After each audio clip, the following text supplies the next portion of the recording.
with, and he is playing Grandsoil Psychics.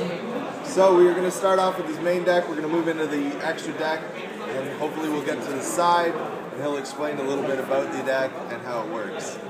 So the boss monster of the deck won me almost every game, or put me in really good positions. Grandsoil. He's from the new set. He takes exactly 5 earths to summon him, and when you do, you monster board any monster. The only downside is that when he leaves play, you skip your next turn's battle phase. But usually when you drop them, you're usually going for game anyway. So, then I have 3 Serene Psychic Witch, who is the best. She's the best single card in the deck. She's like a Mystic Tomato, but better because she can be destroyed in any way to get her effect. And when she's destroyed, you banish Psychic from your deck, and you special summon it during the next standby phase. We have 2 Tragodia. 2 Silent Psychic Wizard. He's a 1900, and when you summon him, you banish a Psychic from grave, and when he goes to grave afterwards, you bring it back. And it's mandatory, so you don't miss timing with it. So if you synchro with it, you still bring out the monster. You have 2 Giant Rat. It gets basically like everything in the deck. 2 Psychic Commander.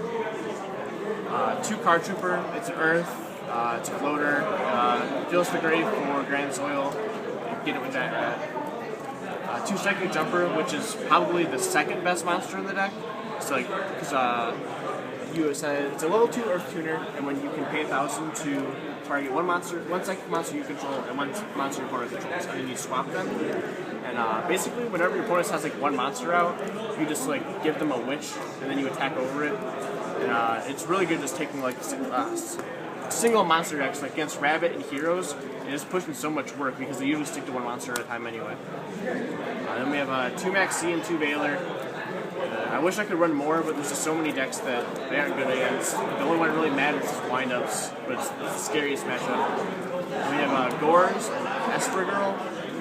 She's a level 2 Earth Tuner as well, and when she's banished, if she comes back into play, you banish the top card of your deck face down, and then when she leaves play after that, you add the card to your hand. So it's you can banish it with Psychic Witch and Silent Wizard as well.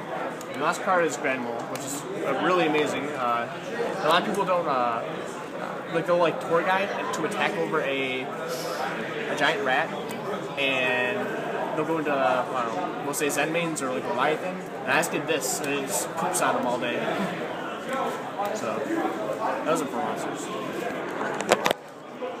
For spells, we have 3 Emergency Teleport, Staple, Psychics, 2 MST. If I had to change something about the deck, I really hated running MST when I ran 3, so I cut it, and I'd probably try running Forbidden Lance instead. 2 Pie Duality, 2 Miracle Synchro Fusion. When I first started testing this deck, this card was insane, but over like the past however many rounds I just played, it was like really mediocre. So I'd either cut one or just cut it all together. Pot of Avarice, Dark Hole, Mind Control, Heavy Storm, Creature Swap, because a lot of your guys are floaters or are good ways to take your opponents. And my single chat card is Psychic Overload. It says put 3 Psychic monsters from your grave back to their deck and draw 2 cards. Like a mini Pot of Avarice. It's a mini Pot of Avarice. It helps when you go over for Grandsoil, it helps fix your graveyard again.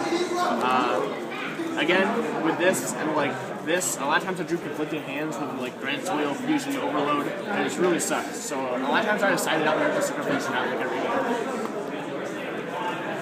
For the extra deck, we have Beast and Barkion. Every monster is like Earth and Earth Tuner. This card is probably like the MVP synchro, just simply because you just go into Barkion and then you can drop the Grandsoils. Then we have Android, it's a Psychic, you need it for Miracle Synchro Fusion. Life Transfer, also Psychic, you need it for Synchro Fusion. Psychic Nightmare, again, staple. Then you have Catastor, Black Rose, Scrap Dragon, Thought Ruler, and then I use Gaia Knight, so I needed a generic level 6 monster for when I take my points and need a synchro. And I have Leviathan, Soul the Silver Mountain. I only got to use him once, but he was okay. I don't know if I'd still run it.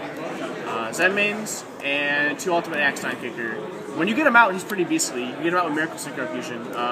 He has Trample, Lifelink, and he can't be targeted, or he can't be destroyed by card effects. So this won me my top, I think 16 match versus Dark World. He got me down really low, and then once I got him out, he couldn't get rid of him. His grapple wasn't big enough.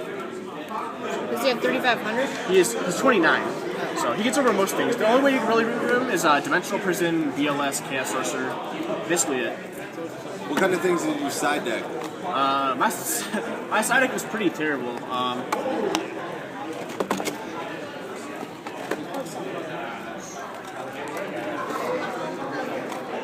Side decking, I sided another Maxi for windups, 2 Cyber Dragons, and Chimera Tech for YuGiOh.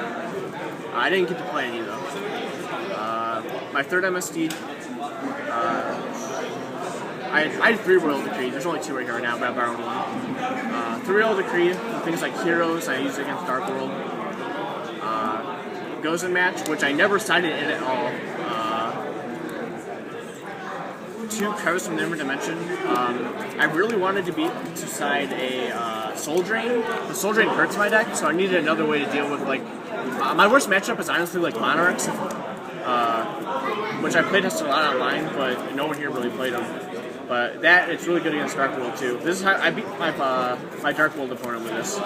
And 2 Needle Sealing, which is like, it's probably like game 2 and 3 against Windups is probably one of the best cards because they can Magician Shark you and Shockmaster you, and it's a 1-card chainable out to like the entire field. So I only got to use this once because I only drew it once.